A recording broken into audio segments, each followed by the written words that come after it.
Gavin. Hey, Louie. How you been? How you doing? I'm great. I think I'm great. And do I look great? You look excellent. Oh, well, thank you. Your hair is always, you're like putting your hand up like, please don't make me sing. Don't make me sing. I wasn't fishing, but I like what I caught. I mean, it is, you've got like the nice little like salt and pepper. It looks really good. I met up with a friend who I haven't seen in a very long time over the weekend, and she's like, you look this exact same. And I was like, not true, I'm so gray now. And she's like, in this lighting, who could tell? Who could tell, honey? In this post-spooky season, as we crawl toward the holidays, it's in season, but you should put a scarf on. I should. Just complete the look. I'll just pop on some fashion glasses. Not actual glasses. I have perfect vision. But fashion glasses. Okay, also, LOL, you have perfect vision, that you're colorblind. Right, well, you know, God doesn't give with both hands, to quote you. I made that up, actually. I was the one who said God. I also like, in the listeners, you can't see, but right behind Gavin is a part of his Halloween costume, which is the Batman Phantasm claw. And spooky season is behind us. Yes. Specifically behind Gavin. Physically. Absolutely. Hey, everyone. This is The Mixed Reviews. We are a film podcast in which we take a film subject, such as an actor, director, or a mini-genre, and we give you a brief history, and then we talk about what we think is great and what we think is not so great. We give you the low down, and then we get real high up. I hit those alto tenor notes. Yeah. No. Is that you singing? No. Just like... No, okay. It is turkey season. There it is. There's the thread. We take 2 weeks. We watch as much as we can. We come back and for the discourse. This is all for the discourse, okay? Yes. Never forget. We did it all for the discourse. Yeah, we did it for the discourse. We did it for the discos. I don't know where to go with that. Okay, well, I failed this improv 101. I thought you were a dancing queen, but... Oh my God, have you listened? I don't yes and I know and stop. Oh, okay. Full stop. Full stop before we get into this episode. Our last episode, which was our not final, but like of the season of this year. It was the final girl. It was the final girl of our spooky season. We talked all about werewolves, and we had Craig Mann on, author, academic, soothing voice. Yes. I've had multiple people tell me that he should come on again because they like listening to him. And, you know, he's more than welcome to come on anytime. He's probably never going to hear this, but more than welcome to come on anytime he wants. If you guys like, so now that you guys have heard it and you know, this is the podcast that you can put on to go to bed to because Craig's voice is just so soothing. As he tells you about werewolves literally tearing families apart. Correct. That's just the soothing sounds that you come to the Mixed Reviews for.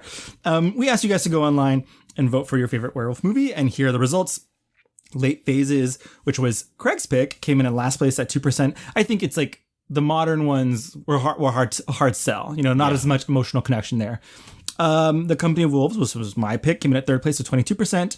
Other, a real whopper with 37%. Yeah. But I mean, there's just like so many movies. Yeah, absolutely. And it does seem like a lot of people were leaning towards American Werewolf in London. Correct. Which I totally understand because it is classic, but because it's John Landis, all of you are canceled now. I'm so sorry. Yeah, we got a couple of responses saying, I'm so sorry that it is American Werewolf. Yeah. We get it. I have to give a shout out to our ex-guest,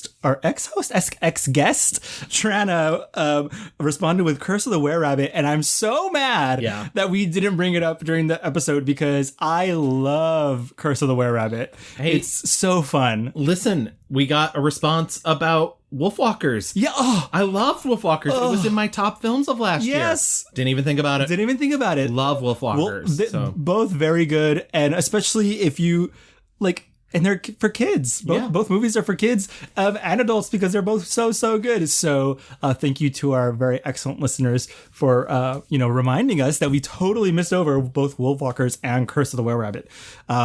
Okay, and so that means in first place was Gavin's pick, Ginger Snaps, 39%. You were very nervous for picking Ginger Snaps, Gavin. I was. Well, because, and once again, like, not to besmirch Craig, but he does write a very controversial opinion in his book. Hot take. That it is perhaps overexposed. Yeah. But also because it's an academic book. And by the way, the book I'm referencing is Phases of the Moon, a cultural history of the werewolf film by Craig Ian Mann. There you go. There's your extra plug, Craig.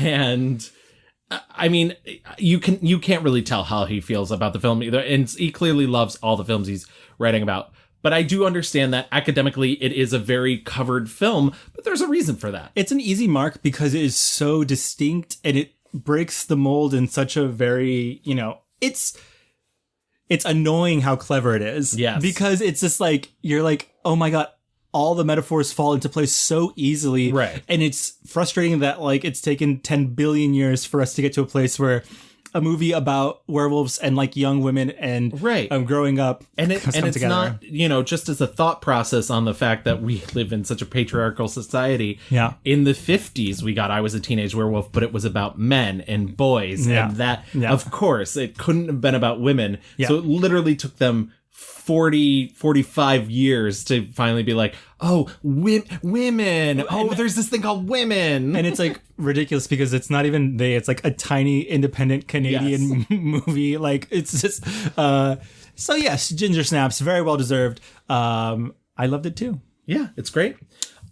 Before we get into what tonight's episode is actually going to be about, I do want to give a shout out. As I say, if you go to Apple Podcasts and you leave us a review, we'll read it on the show. And we actually got a new review from Canada. This review is entitled Here Thanks to Trana. Yes, Ding. girl. Yes, girl. Trana. Get all the shout outs this episode. There was a shout out to this pod on Chosen Family from Trana Wittour. All I want to do is talk about movies, and it's so nice that for once ever, it's not a Het Film Bro podcast. What the fuck are you even saying? This is the most Het Bro film podcast ever. What up, bruh? I love the mix of camp and, quote, cinema. That's me. She's talking about me. Yeah. I did make you a t-shirt that just says camp and cinema on the back. I just went back to listen to the old Monster eps for Spooky Ookie season, and I loved the Ghost ep. Thank you so much. That is from Boss Toes via Apple Podcasts in Canada. I love the Ghost episode too. It's so funny that I feel like that one was harder to do for the spookier season because I think ghosts are so much more personal than say like zombies or vampires or witches. Right. Ghosts also are hard because they're not inherently scary. Yes. It's a very spiritual. And that was maybe one of the most wide ranging monster episodes we've done because I remember being like, do we have to see the ghost, or is it like the possibility of a ghost? Like, are we talking about haunted houses here? Like, where are we just talking Patrick Swayze? Right. Are we making pottery? Yeah. Are we kissing Whoopi Goldberg? I mean, we're kissing. But yes, thank you, Boss Toes. Is that right? Toes? Boss Toes for writing in. We really appreciate it. And yeah, you're our people. Yeah, absolutely. I mean, that's the whole reason we did this. I don't know how many other there's plenty of other queer themed movie podcasts out there, but it is nice to be able to put our opinions out in the ring and let our voices be heard. Hello. Okay. Thank you, America, Canada. Those are two places. Other countries. Yes. Other club. I've heard of this one called Germany. It's great. Yeah. Okay. Werewolves, thank you so much. We will see you next Spooky Ookie season.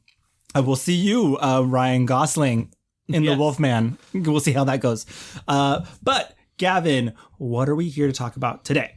We are here to talk about maybe one of the most beautiful people breathing on this planet, but also underappreciated for her talent and maybe the biggest heart in Hollywood. Wow. Angelina Jolie.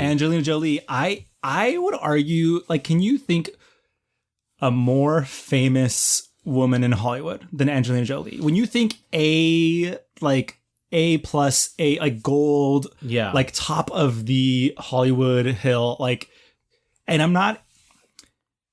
this is not like a personal thing I'm saying. I think truly, like Angelina Jolie represents maybe like one of the last, like she feels like an old Hollywood starlet, and we don't have a lot of those anymore. It's so funny doing this episode. I just kept thinking, and I, however you feel about Elizabeth Taylor is how you feel, because I know there's some people who believe that she could never act. Mm-hmm. I'm not comparing acting styles, but I just kept thinking like Elizabeth Taylor. Yeah. Because Elizabeth Taylor was an actor whose career spanned decades, but was also constantly in the tabloids, but was also very generous with her money. Yes. And very generous about the causes that she supported.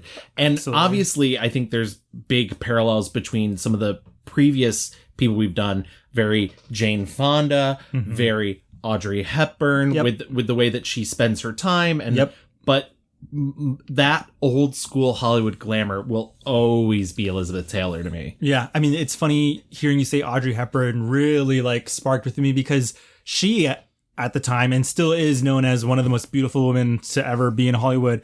But as we discussed in our Audrey Hepburn episode, she spent a lot of her career, one, proving her talent, and then two, just giving away so much of her money, so much of her platform for those in need, which obviously, most people do know that Angelina Jolie, like, I would say at this point, she's doing that more than acting. And we'll get there. We'll get to the reason why she doesn't do a lot of movies nowadays, but I would say, and I don't have proof of this because she has not said this, but I would say the only reason she is acting is to supplement the charity work that she's doing. Right. Because she has so much money now that she does not have to be acting. Yeah, and she's been raising her family for a long time. 6 kids. Yeah. Oh. Yeah. And then once again, I know when we say that, I know people are like, oh, must be nice when you're that rich to afford help. But listen, it's very clear that Angelina Jolie is very present in her children's lives. And I would be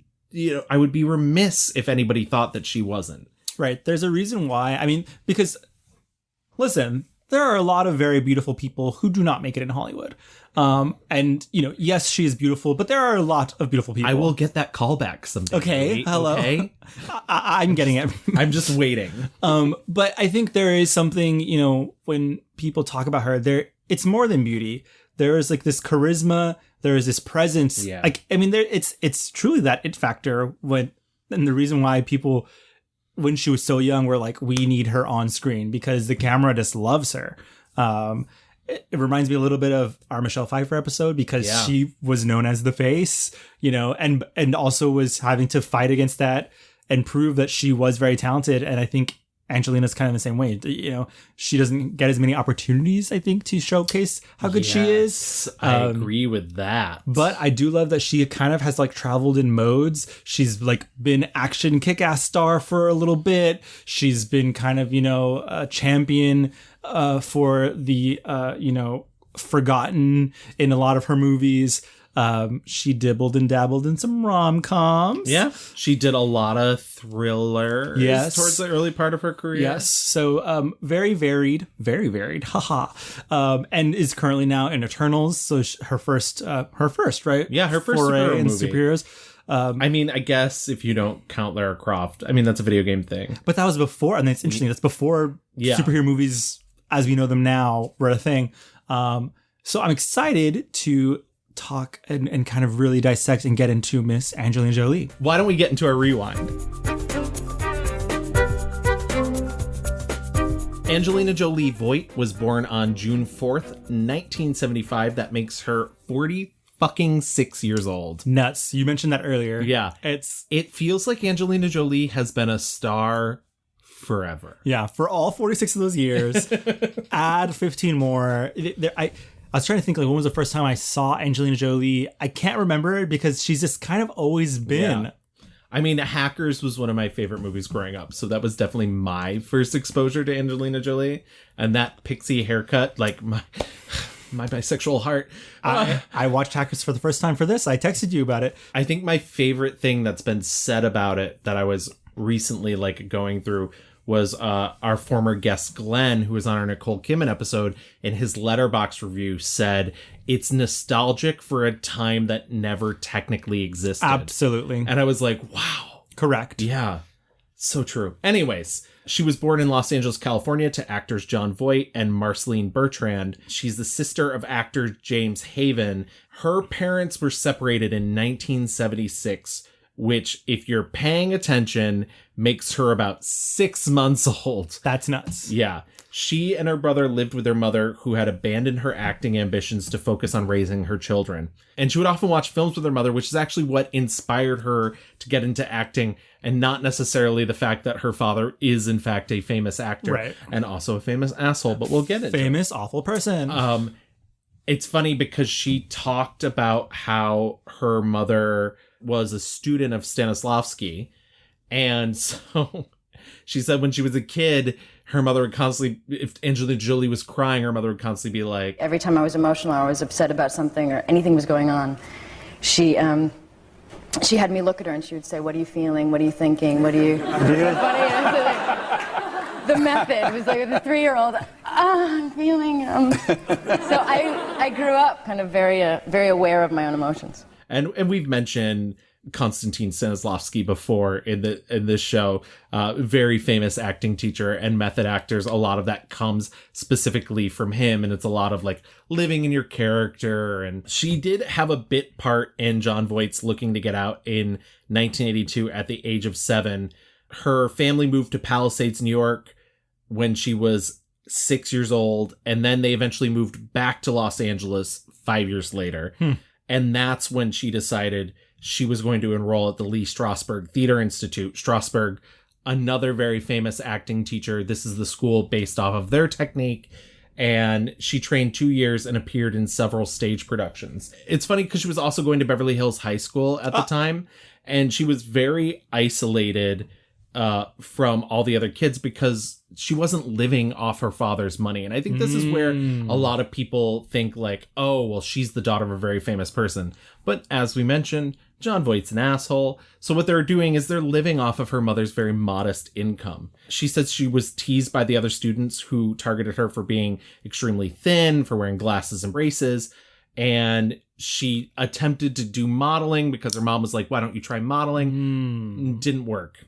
No one was into it, which I know sounds bonkers for her being Angelina Jolie. And she's like 15? Yes.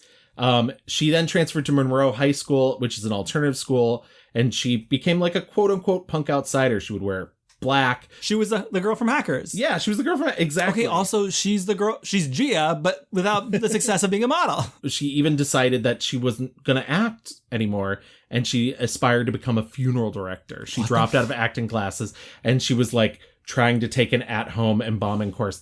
This is where things are going to get a little dark and maybe a little alternative. And so I do want to put out a warning, a trigger warning, if you will, just to say, self-harm and abuse. If those are triggers for you, maybe skip ahead 5 minutes or so. That's all. She said that she had a live-in boyfriend when she was 14. Her mother let a boy live with her, so she was experimenting with sex in the other room next to her mother. Which was actually a very smart thing because I wasn't sneaking around and any kind of, I had kind of my home, my base, so I was safe. But she also said during this time period that, sex wasn't something that really gratified her, and she was looking for something more extreme.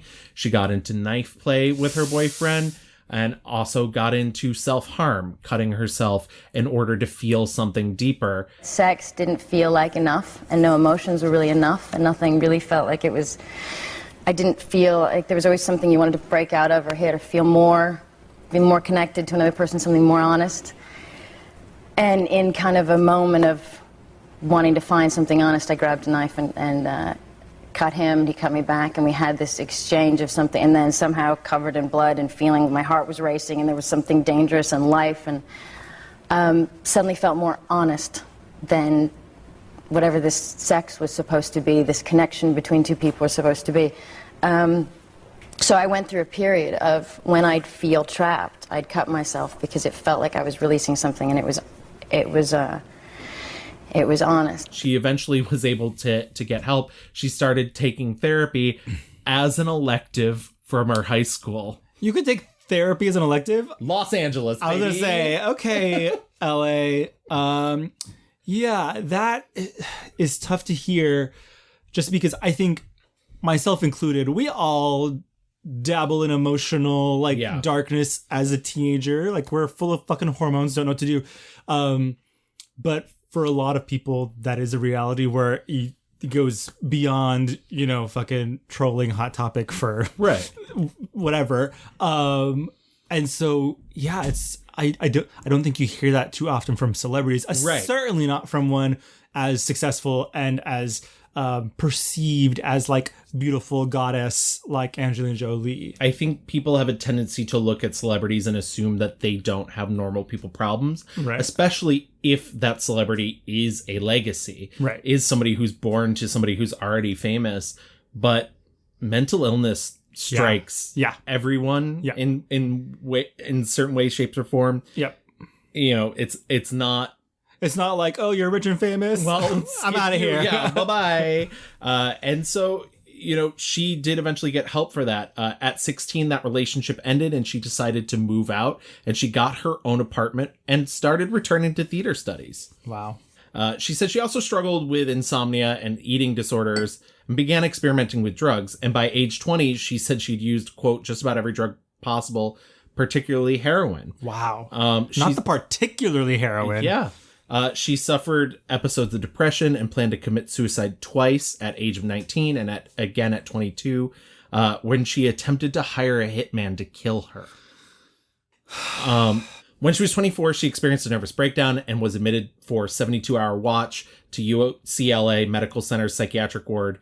She said that really her stability in her life never clicked in until she had kids of her own, until she adopted her first kid, which only comes 2 years later when she's 26. That's so crazy. I like all this sort of, on top of all of this, she's had this lifelong dysfunctional relationship with Jon Voight. Other than mentioning Jon Voight being in Tomb Raider, we're probably not really going to talk about Jon Voight because that would be his own podcast, and we're probably never going to do that because he's like a crazy Republican asshole. But I will say, it's me and Gavin are like, we just know the people we're not going to cover. Yes, exactly. And Jon Voight, honey, you're on the list. Their time together throughout their life was very sporadic, and they reconciled when they did Tomb Raider, but their relationship deteriorated again after that, and she petitioned the court to legally remove Voight from her surname in favor of her middle name, which, by the way, as I mentioned, Jolie is actually her middle name. Voight then, in an interview with Access Hollywood, said that she had, quote, serious mental problems. So her mother and her brother were like, peace out. Like, fuck all the way off. They didn't speak again for 6.5 years after that, but they did reconnect in 2007 after her mother passed away. I don't know the relationship now. I don't really care. Yeah. She's her own person. This is not a Jon Voight podcast. When she was in that era of 16, living on her own in her apartment, she appeared in her brother's student films that he was making while he was attending USC School of Cinema and Television. She was in a bunch of music videos: Lenny Kravitz's Stand By My Woman, The Lemonheads' It's About Time, Meatloaf's Rock and Roll Dreams Come Through. Okay. I didn't know she was such a video vixen. Oh, yes, absolutely. And then she began a professional film career in 1993. Her first film is the direct-to-video science fiction sequel Cyborg 2. I'm so sorry. I could not find the time for Cyborg 2. It was the first thing I watched. You said, let's go back to the very beginning. Like, come to me. She plays a robot assassin in it who has like a bomb inside her, and Elias Koteas, who's her trainer, falls in love with her. They want to use these cyborg women to like have sexual affairs with politicians and then blow up. And that's QAnon. That's QAnon. Very fembot. Yeah. Very Austin Powers. Okay. No, don't cast will blow you away, baby. No, they won't. I cost too much. But your boyfriend is dirt cheap. Give it up, Cyborg, or he's a dead man. It's bad. But I think what makes it more bad is I think you can do high ambition sci-fi on a cheap budget as long as your film isn't boring. Right. And this was very boring. I can't imagine fembot assassins and then boring. Yeah, exactly. It sounds like it wouldn't work together. But, two great flavors that go great together. There you go. But funny enough, her first movie, she does nudity. Wow. So is this the time when she's having these suicidal ideations? Yes. Okay. Yeah. And so, I mean, that's pretty tough. She goes to the premiere of the movie, sees it, comes home and cries in her brother's lap and does an audition for another movie for a full year. Wow. Yeah. She thought that she was like doing something and then saw this mess. So seeing herself on screen and it was so bad. Yeah. Okay. Yeah. Well, I could see that. Yeah. But also she was 19, you said? Yeah. God. In 1995, she does an independent film called Without Evidence, which I also saw. I think she's the best part of that movie. And she stars in her first big Hollywood movie, Hackers. What's your name? Kate. Kate Libby. Is your class? My class. You mean I'm not in your class? No, you're not in my class. Give me time. Hackers fails to make a profit, but ends up being a huge cult hit on video release. You said you had just seen it for this. Yeah. I grew up with this movie. I remember renting it from the video store and like loving it. It's ridiculous. It's bad, but there's something so charming about it. Yeah, I agree. I think it's like one of my favorite things is like movies about the internet that like people didn't know what it was, and so like a lot of like people like angrily typing away. I love the idea that they have to go somewhere like extreme to like hack. I'm like, why are they on a bridge or wherever? Like I was like, people are just like in their rooms hacking away. Like it's not. And also the internet looks like a city. Yes. And the virus is just the Vitruvian man singing Row Row Row Boat. Yes. All of the vibe. This was not reality. Yes. But for movies, we need to really sell this idea. And so it's like heightening everything from that time period. My favorite thing is when they meet the two TV hosts from Hack the Planet. Oh. And one of them is just still in the full white makeup. And I was like, that bitch wears that all the time? Yeah. All the time? The whole time? Yeah, it's fun, but it's very stupid. Yeah. After that, in 96, she does Love Is All There Is, which is a modern update of Romeo and Juliet. Hey. It is so bad. Do we know if she liked Hackers? I think so. I mean, speaking of, she ends up like dating Johnny Lee Miller and then getting married to him. Yeah. So Johnny Lee Miller, her co-star, who's so hot in it. Yeah. So hot. Oh, very early crush for me as well too. I mean, both of them are so gorgeous. They saw each other and said, cheekbones? Yeah. Cheekbones. Have you heard of them? They like lost touch for a year and then got back together and then decided that they should marry. And they got married in March of 1996. And she went to her wedding in black rubber pants and a white t-shirt, Oh my God. which she'd written his name in her blood. Oh my God. Jolie says that he's still a solid man and a solid friend. But it's funny enough that their divorce. I thought you were going to say solid fuck. And I was like, well. Their divorce was initiated by Jolie in February 1999 and finalized like just 1 year before she married Billy Bob Thornton. You know what? She was tasting the rainbow, okay? From Johnny Lee Miller to Billy Bob Thornton. What's also wild is... 3 names? Yeah, I know. Well, also, we are kind of glossing over that she was kind of known, you know, when she jumped on the scene, she was the hot bad girl. Yes. Like, it was, and she was dating the bad boys. So like the blood, like the black, the leather, I mean, the hackers of it all. She must be doing Gia sometime soon after this. She will. I'll get to Gia real quick. But first, I do want to touch on a couple more early stuff. I don't know how much of her early stuff you watch. I would recommend some of it, actually. Love Is All There Is would not be on that list. But 1996 Foxfire, in which she plays a drifter named Legs, who unites a girl gang in the 90s. I don't know why this movie is not talked about like The Craft. It is.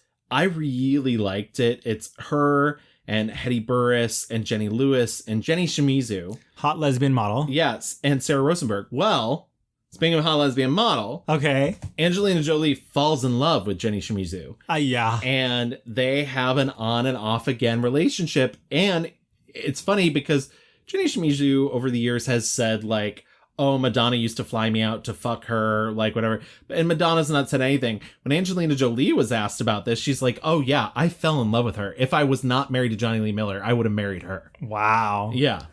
I thought she was a beautiful, magnificent woman, and I didn't see... I just said it because it was what I felt. I always still find that strange that people get shocked by something like that. Okay, bisexual icon. Yeah, absolutely. There's an amazing scene where they're like all, and also Jenny Lewis. I know, yes. She tattoos their breasts while they're all topless. Wow. Yeah, it's actually a good movie. It like doesn't succeed on all fronts, but I enjoyed it a lot. It's based off of a Joyce Carol Oates novel, but it like updates it because it's set in the 50s, and I guess it doesn't have any of the like lesbian tension, which I think is pretty key to the movie, but whatever. But Foxfire, good. Okay. 1996, recommend it. Playing God with David Duchovny. She does CBS miniseries True Women. She gets some good notes playing the first wife of George Wallace in TNT's television drama George Wallace in 1997. But like all of those things are culminating in her 1998 breakthrough, which is HBO's Gia, the aforementioned Gia. I was only bringing it up because it feels like, I mean, I did not like Gia, first of all. Really? Yeah. I will say this, not to fully agree with you, because I think Gia's okay. I think it is a lot of really good performances in a movie that has not aged well at all. Right. Yeah, I just think... So I want to say I didn't like it, but also I was like, God, they must have been like... This is Angelina Jolie. Yeah. Angelina Jolie, bad girl who's hot, is like, you know, has gone through the troubled, you know, drugs and, you know, self-harm and all that stuff. It really lines up really well with the story of this model who, you know, her life imploded so quickly. You can tell Angelina's giving it her all, but to me, there's like no nuance in this movie at all. It's not subtle at all. No, like, there was nothing. Yeah, that's true. It also, you know, to me felt a little exploitative. You're late. Go wash your face. I already did. It's nice to meet you, too. What the hell am I gonna do with you?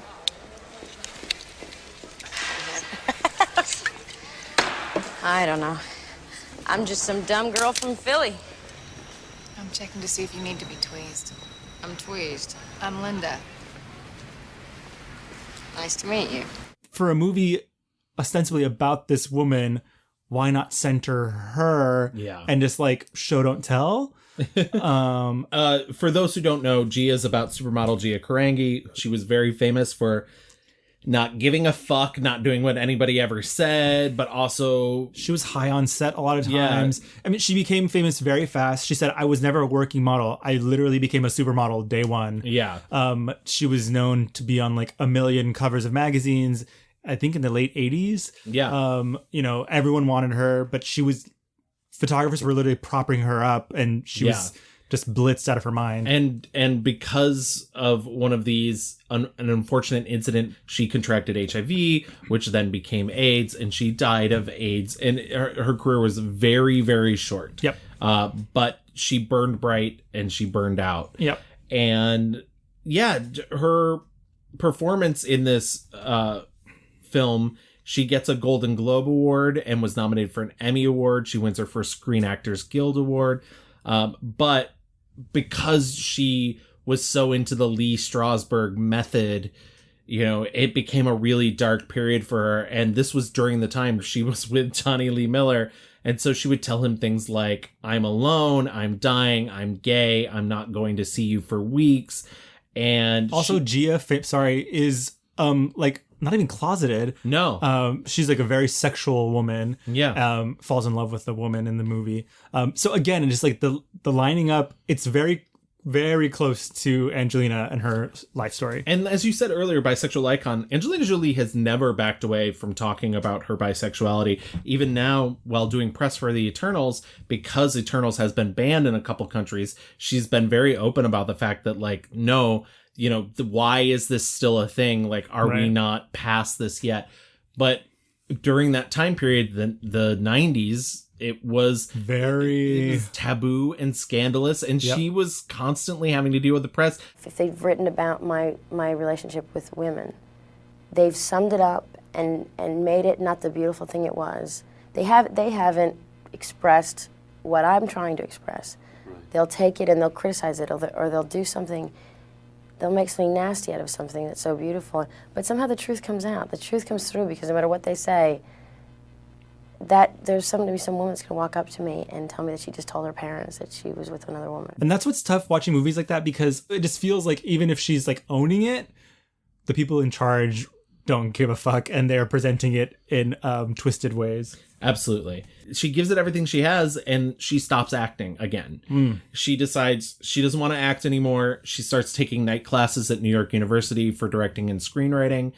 And then she gets her Golden Globe Award for George Wallace, and all the press starts getting really good for Gia, and she's like, fine. I'll act again. Don't make me act. Yeah. She has a gangster film in 98. There's a lot of gangster. The Playing God movie, Hell's Kitchen, is 98. I saw Hell's Kitchen. Yeah. Oh boy. Yeah, they tried it. Yeah, they certainly did. Mekhi Phifer in that movie, I liked. I thought fine.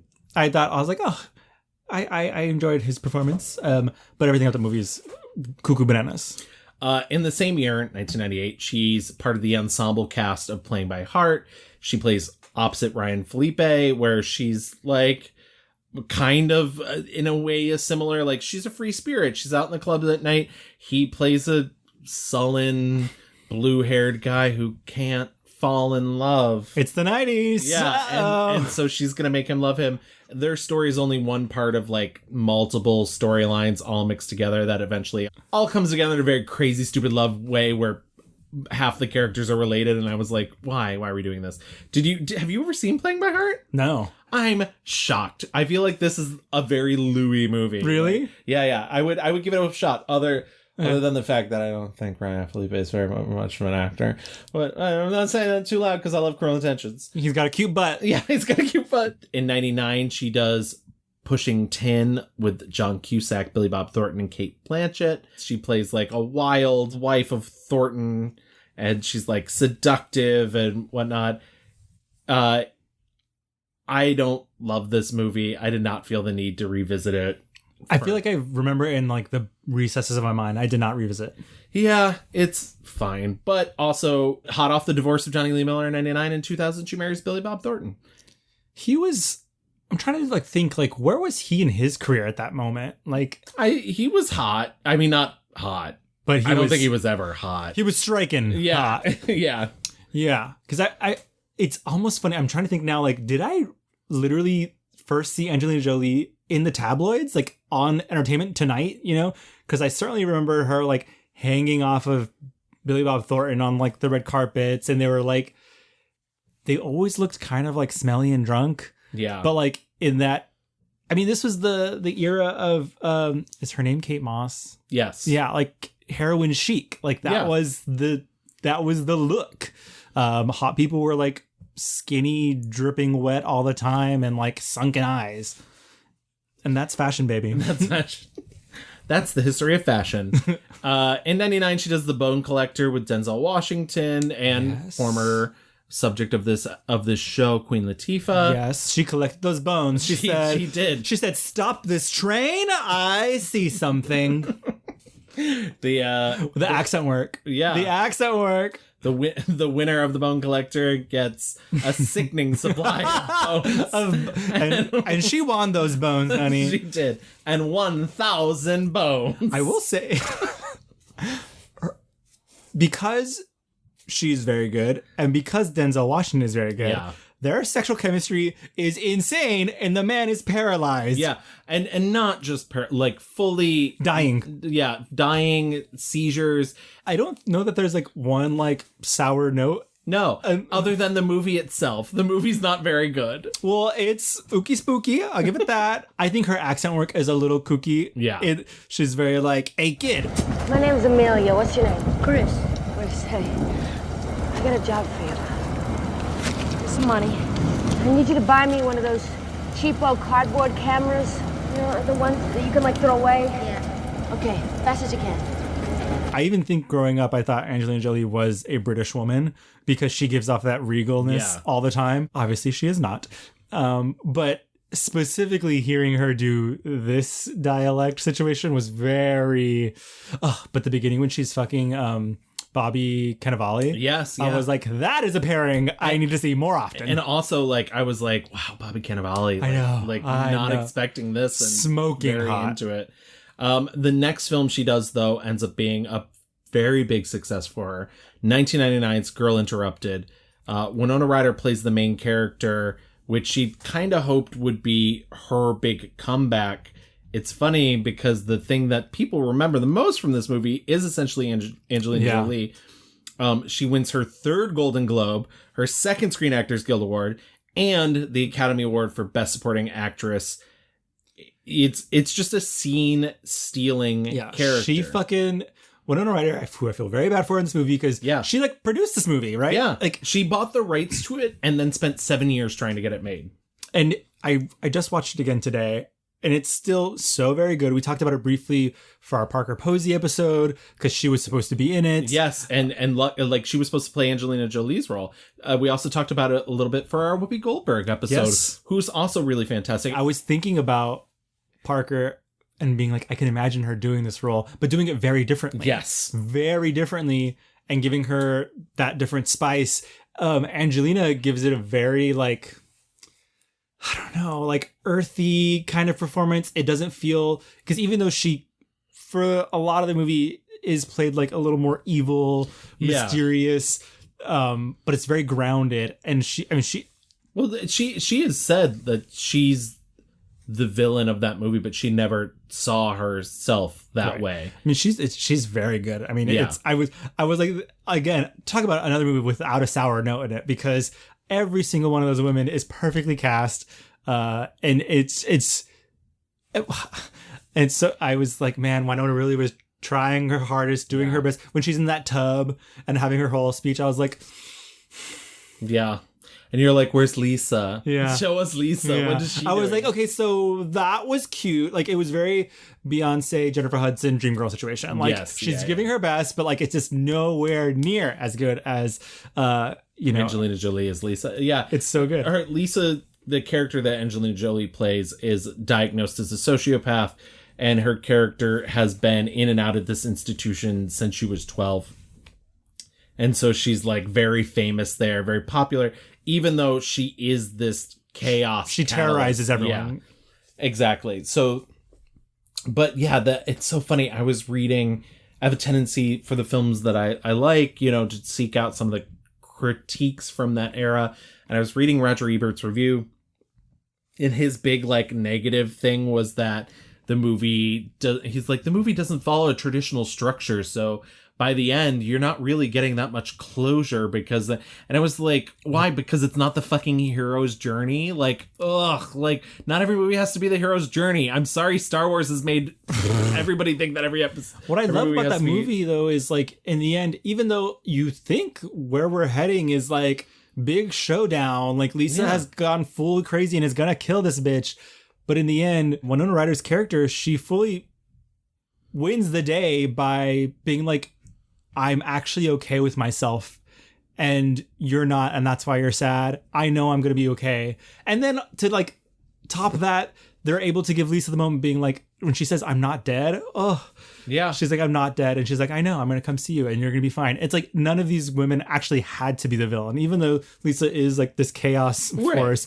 Like they're all very gentle. There needs to be some catalyst. There needs to be some spark. Obviously, Angelina Jolie is a great spark. Yeah. But yes, exactly that. It doesn't have to be about, good or bad. This one bad girl and everyone overcoming her. It's like, no, like they're actually finding the stuff within, which is very rare in American movies. Her first blockbuster comes in 2000, where she appears in Gone in 60 Seconds. And basically, her character is gone in 60 seconds. I watched that for the first time and I was like, barely in here, huh? They said, we need a girl. We need a hot girl, bad girl. Yet she's on the cover of that, on the poster. Oh, yeah. She said she did this movie just so she could drain emotionally after Girl Interrupted. Fair. I don't blame her for that. This is also around the time that she gets married to Billy Bob Thornton. And I guess if we have to talk controversy, which I don't give a shit about because I've always found it very stupid, she, at the Academy Awards, she gives her brother a kiss and she says she loves him, and the press runs wild with like, incest, are they? And she's like, no, we're fucking kids of divorce. We only had each other like... Yeah. I'm in shock. And I'm so in love with my brother right now. He just held me and said he loved me. And I know he's so happy for me. I assume that you and your brother did not have sexual relations. Okay. No, yeah. It's a fair question because of all the, but we did. Yeah, I mean, not. you were implying that you did. I was not implying that we did. Oh, that's the way the world took it. Come on. That is the way the world is a little sicker than I would imagine. I was Sometimes you're a provocateur. But I'm really not. I mean, if you knew me in my life, I just speak very bluntly, and I know if I'm being honest about something, somebody asks me about cutting myself, then I'm going to be honest. Yeah. If I said I'm in love with my brother right now, or I love my brother, the thing was he's been that person that loved movies and held my hand through my entire career, and well, sure, of course, and of course. It was such a big moment for us, more than about an award. Well, this was also the time when she was like with the blood around her neck. Yeah. And so like, I think it was very much like, she was trolling the shit out of America. Yeah. She said, yeah, everyone wants to look at me and like, say I'm so hot, whatever, but like, I'm a fucking weirdo and you're gonna have to fucking deal with it. And I think that's really cool. I don't think we knew how to behave as like a society, and like, I think she was like, you guys treat me like shit. And so I'm gonna just be fucking weird and like, fuck off. I don't care. Which is cool. Yeah. And it all worked in her favor. 2001, she gets cast as Lara Croft in Lara Croft Tomb Raider. This is a character she had no idea about. She said a PlayStation? What's that? Yeah, exactly. She had to do extensive work to learn her English accent. She had to do extensive martial arts training. And she also had to be padded to be a couple cup sizes larger. My God. Yeah. That's insane. Yeah. I mean, it's stupid. That's what video game nerds want. That movie is nonsense. Yeah, I watched half of it.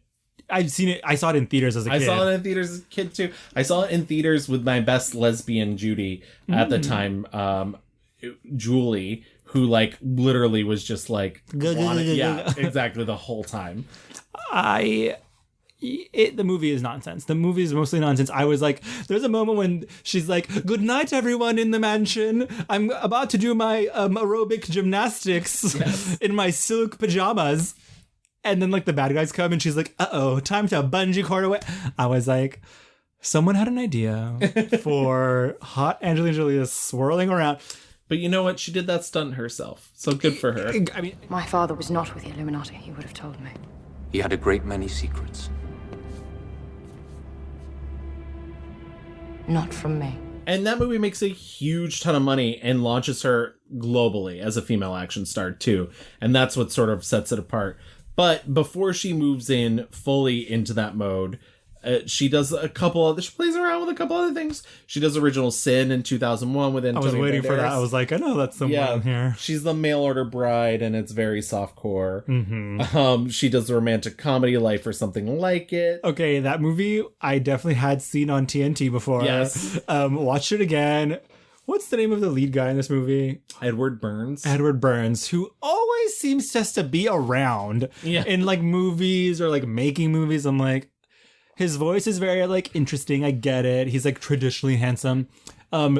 This is, I think, one of her, correct me if I'm wrong, like a straight rom-com. Yeah, fully. And it's so bizarre seeing her in that mode. She's a news reporter who is told by Tony Shalhoub, who's playing in the most sensitive portrayal I've ever seen of an unhoused person. Yes. A crazy homeless prophet who tells her she's going to die in 6 days or 7 days or something like that. I actually think it's pretty good for like a rom-com. Like, is it? I think so. I think she handles, she equips herself really well. And for those types of movies that have like the ridiculous like plot structure of like she's gonna die in 6 days or whatever, main thing is Gavin, just don't work anymore, okay? Don't you love life? Just don't work. And that is what you need to learn about life. That's the moral of the story. Yeah. The thing that I do appreciate the most is her like very, as somebody who used to work in the news, her very like helmety, bleach blonde haircut. That's her signature. It's very lovely in the film. You know, in 2002, she established herself among Hollywood's highest paid actresses. She was earning 10 to 15 million per film for the next 5 years. Pop off. She does the second Lara Croft Tomb Raider Cradle of Life. I'd never seen this before until I watched it today. I will say it is a modicum of better because Jean de Bont's an actual filmmaker, but like more nonsense. Not padded this time around. Good for him. Not padded this time around, and male stunt double. Oh yeah. Huh. She said I did it. Yeah, that's fine. They know I did it. What I gotta do again? And then in 2003, she did Beyond Borders, which is a romantic social drama co-starring Clive Owen. It's not successful with audiences for many reasons, but it is the first time that Angelina Jolie had like pushed a passion project through because, and we sort of didn't mention this while filming in the first Lara Croft Tomb Raider. They shot part of it in war-torn Cambodia, and unlike most actors who go globe hopping to shoot a movie and then just instantly forget about what they've seen, this really affects her. And she's like, I would love to help out. I would love to raise awareness of these things that are going on globally. And it really sort of expands her horizons. We're going to get to her charity stuff. And let me tell you, we're not going to be comprehensive about it because that would be a whole other podcast. But she does a lot for charity. And this is the beginning. Yeah, this is the beginning. Beyond Borders, did you see it? Yep. It's funny, the beginning of that movie feels very pointed. Yeah. Because she is a wealthy woman and they're at some like gala. Clive Owens just storms in with literally an orphan kid from Africa and is like, fuck you all. You think you're doing shit. Yeah. Literally just give us the money. Give us like, and someone throws a banana and everyone laughs. Yeah. And it just feels like such a pointed fuck you to like people who want to pat themselves on the back for doing the bare minimum when in like the reality is so much more intense. But yeah, the movie is hard. It's and I don't know. I think one of the main critiques was like, why are they supplanting this romance on top of like this story that is about, and it's not even just about Africa. Like it's literally about these two aid workers who work in very different. Right, because they go to several different places in the movie. They go to Cambodia, they go to Africa, and then they go to Russia. One of them, he is like an embed, and he is like also working with like mobsters who are running drugs, but he's working with them so he can get into these places to give care. Whereas Angelina Jolie's character is a kind of like a reformed liberal woman who like is now working with the UN. And they kind of keep contact over the years. It's really, you see her transformation from like, right. Oh, it's a lot. It's a film that clearly has its heart in the right place. Yes. But it's not the right vehicle for its intention, I think. In the end, she's like, I need to go to Russia because the man is missing. Right. And it becomes this dramatic love, like she's had a child with him, even though she's married to another man because they had an affair. And like the love story overarcs over, and like, I get it. Like it's a bit of a look over there where you don't realize the message that's being piped into you, but it's also pretty heavy handed. And I will say my only complaint about her passion projects is they have a tendency to have a heavy hand, and maybe she thinks that's what the best way to communicate this stuff. But I always appreciate just maybe a little more subtlety. I mean, she literally stops a truck to go like pick up, like a dying, like emaciated boy. Well, quite apart from any illnesses they may have, they're too weak to survive. You just decide that? It's called triage. I'm a doctor. I've got 30,000. I know. I heard that already in London. You did? Yes, I still think you should help them. Oh, you do you? Yes, I do. I see. You pay for these trucks, so I have to indulge some fucking white girl's idea of heroism, right? Well, why stop there? Do you want a picture? I can get you a picture. Poor little rich girl holds dying black baby. You do your hair right, you look great. I saw the child from the truck. I picked him up. His mother was wounded. I brought her too. Can you please look at them? But yeah, this movie's kind of a flop, like both critically and commercially. Yeah. And so she kind of turns back to doing the things that she knows she's capable of. 2004, she does a movie called Taking Lives.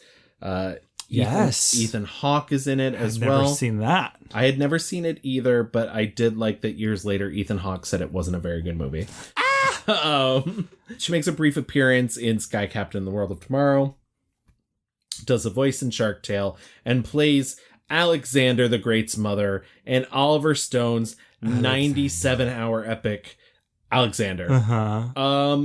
I saw that movie once in college. I've not seen any of the cuts. Did not revisit. Oliver Stone says it wasn't commercially successful because of Alexander's bisexuality, which I think is hilarious because like Europe. Yeah. Yeah. Should have leaned into it more, honestly. Yeah, exactly. But all of this is speeding towards 2005's Mr. and Mr. Smith. Now, 2004... Mr. and Mrs. Smith. Did I say Mrs. and Mr.? Did I say Mr. and Mr. Smith? I think you said Mr. and Mr. I would also watch that movie. Hello? In 2004, she divorces Billy Bob Thornton. It's funny because they do all these interviews where she's like, I can't imagine ever leaving him, blah, blah, blah. We're never going to separate. So it was our way of saying to each other, we just, we're together forever. We're so in love. We're best friends. And it's, you know, but we kind of signed our life away to each other and legally and with blood, that there's no possible way anybody can separate or walk away from this. And then she said literally like 6 months, it was like they were strangers. And she's just never fallen out of love with someone like that. And so that's over. That's canceled. Yeah, their marriage dissolves. Also, during this time, an important life event, she adopts her first child. I mentioned that this is the age of 26. By the way, she's done this all at 26, and I can't like... So she's 26... Or 26, 28, in that area. Like, I just... Yeah. That's nuts. Yeah. Like, what was I doing during that time period? Well, from like... nothing humanitarian. Well, from like the age of like 20 and like doing Hackers to 28 and like she's now done Original getting Sin. 15 million a movie. Yeah, and like, yeah. In 2002, she adopts Maddox. That's her first child. They were born in 2001, which means they're 20 years old now. She adopted them from Cambodia, and she initially files to adopt them with Billy Bob Thornton, but they split up 3 months after. So she is Maddox's sole parent until 2006, when Brad Pitt also adopts Maddox. Speaking of Brad Pitt, 2005's Mr. and Mrs. Smith. See, I got it right that time. They play two hitmen who are married to each other as a cover and don't know each other, are hitmen, and then they get the assignment to kill each other. Yeah. Yeah. This is a movie I saw at the drive-in and hated. I rewatched it for this. I liked it better. I still don't think this movie has a fucking ending.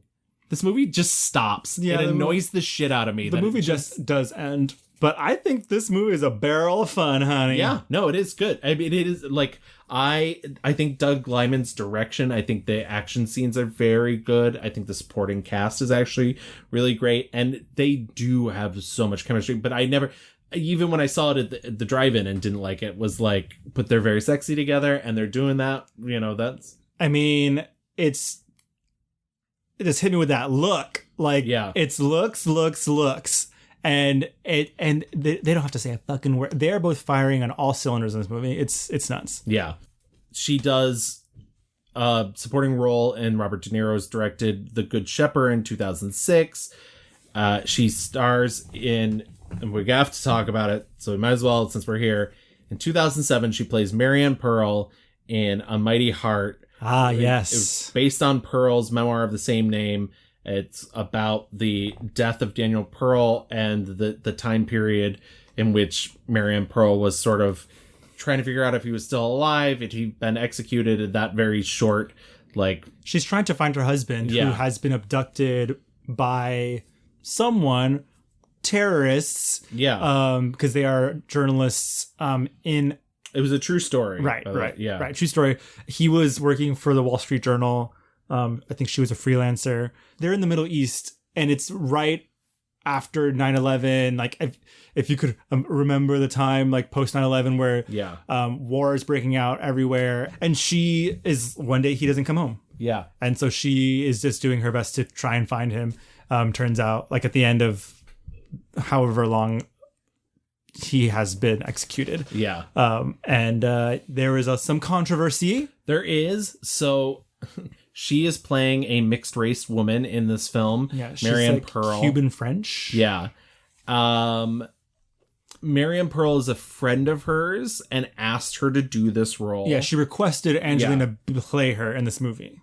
I will say, I intellectually think Angelina Jolie should still maybe not have done it and produced it.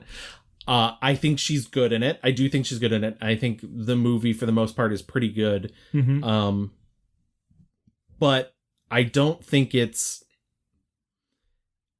During the press junket, somebody asked her about it, and she was like, well, if you really want authenticity, you would have to get somebody who is Cuban and French and, to play the role. And like, I don't think being defensive about it was a good move either. Right. I don't think that's great. But also, I think it's not really, like, even if Marianne Pearl is okay with her playing this role, I don't think it's up to either of them to decide if seeing Angelina Jolie in a form of blackface is not going to hurt somebody in the audience that is not those two specific people. Do we people. think she did blackface? I don't think she...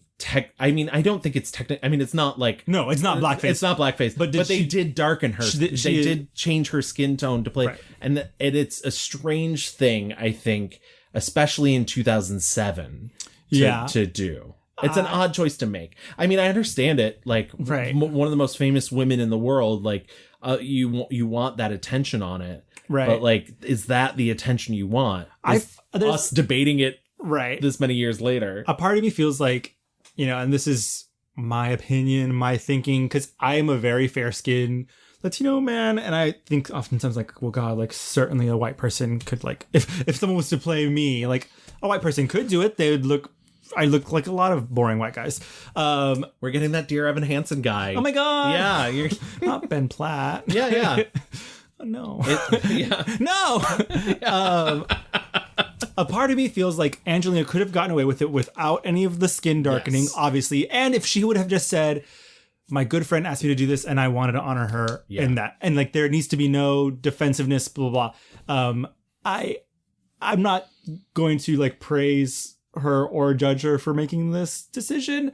I think it's the skin darkening is where that's basically the line for me as well. In this very specific case, I feel like she could have just not darkened her skin and been better like suited mentally to talk about it, and it would have been fine. I think Angelina does a very fine British accent sometimes, and then also just regular American, and that's all. Maybe the rest of the accents, maybe you should stop.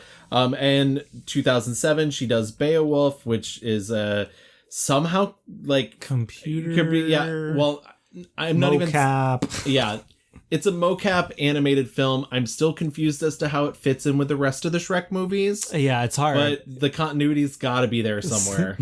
Beowulf Swamp. I did not like Beowulf. Yeah, she's there basically to like show her golden breasts. Yes. And like by 2008, she's considered the highest paid actress in Hollywood, earning 15 to 20 million per film. She does Wanted in 2008, which is a movie I had started many times and never gotten through until this. So I think I deserve an award because I fucking watched it. I was like, do I like this movie? And then by the end I was like, no, I do not like this movie. I took for my Letterboxd review, I took a page out of your book and I said, this is little boy shit. It is little boy shit. Yeah. It's it's like incel the movie. Gavin! I literally was thinking, like, this is the playbook for incels. Incels watch this movie and they're like, one day I'm gonna fucking quit my shitty job and just like blow shit up because girls don't like me. And it's so funny because she said in an interview that she cut a lot of her own dialogue. She ended up having a lot of control in this movie because she's Angelina Jolie. Exactly. They're selling it on her, even though she is like very minor. She had a lot of control in this movie. She ended up cutting a lot of her own dialogue, and she said it's because she wanted her character to be like cool and silent and sexy. But there's a very famous story about Christopher Lee doing Dracula Has Risen from the Grave and saying that he doesn't speak in that movie as Dracula because the lines were shit, and so he just refused to speak. And that's kind of how I feel like it went. That's the vibe. Angelina was just like, I'm not saying that. I will say that there are some fun style things that are going on in that movie. But they're few and far between. Yes. But yeah, Hitmen in that movie, A Secret Society of Hitmen. It's based off a Mark Millar comic Mark Millar I've always felt is little boy shit anyways. And there's like a weaving thing. Yeah. I'm like, magic bullets that you can bend, swerve, curve the bullets. And that's wanted. In 2008, she works with Clint Eastwood on the drama Changeling, which is fully like gaslighter denier. Yeah, exactly. The movie. Like, listen to women. Yeah. It's a movie where she loses her child and they return it and it's the wrong baby. Yeah, and she spends the whole movie being like, not my baby. Like, and they're like, yes, it is. And she's like, no. Yeah, no. And they're like, go to jail, bitch. Take this baby. Good night, Mommy. Stop saying that! Stop saying that! I'm not your mother! I want my son back! You're not my son! She got nominations for everything for that. Golden Globe, Screen Actors Guild, BAFTA, an Academy Award for Best Actress. You know, nominated, yep. but no gold on that one. She ends up also voicing a voice in Kung Fu Panda and its sequels, Kung Fu Panda 2 and 3. Your favorite DreamWorks series. Yeah, if you listen to our DreamWorks episode, I love the Kung Fu Panda movies, so I have no problem in that. Her mother unfortunately passes away due to breast cancer in 2007. After her mother passes away, her output in terms of filmmaking, in terms of being in movies, slows down. I don't love it as much as I used to. I wondered even recently if I was, my mother loved acting, and I wondered when she passed away, I lost some of my passion for it. So I wondered how much was driven by her and inspired by her, and I don't love it as much as I used to. So I don't know if it's that or if it's just getting to another stage in my life where I want to do other things. Years later, she would also famously get a double mastectomy. Yes. Because she knew that her mother had passed away from breast cancer. She got tested for the gene. Yes. And said, I'm not fucking around with this. I have a family to raise. They've actually coined a phrase called the Angelina Jolie effect, which is that now more and more women have been screened specifically for that gene. And it also used to be much more effective and, pretty cost prohibitive for the average person. And more people now carry it due to our fucked up medical health insurance system in the United States. By the way, if you listen to us outside the United States, please, I don't know, just where our health is. Help us, please. Yeah, exactly. Please get us out of here. Yeah. This is a call for help. Yeah. You can find us in Brooklyn. But anyways, regardless, And so more women have been tested for it. More women have gotten, and good for her for making that decision.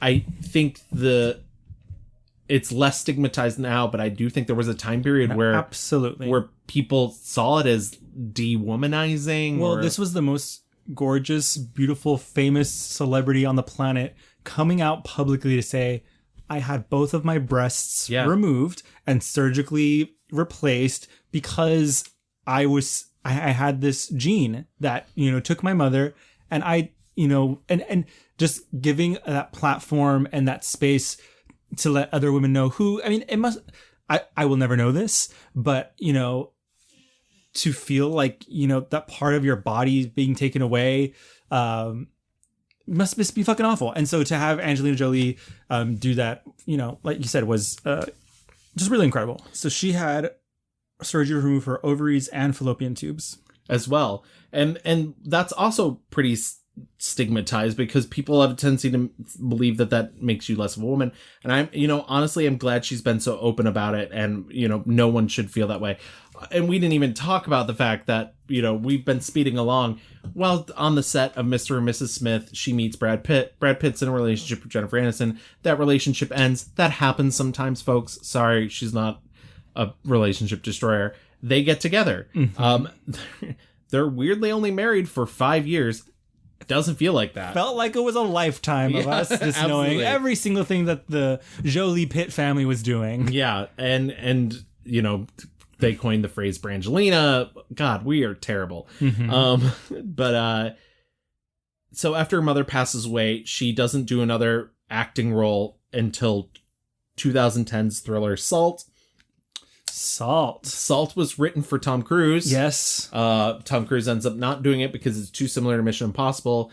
They rewrite it for a woman. Yes, and Salt back on her badass, you know, action hero shit.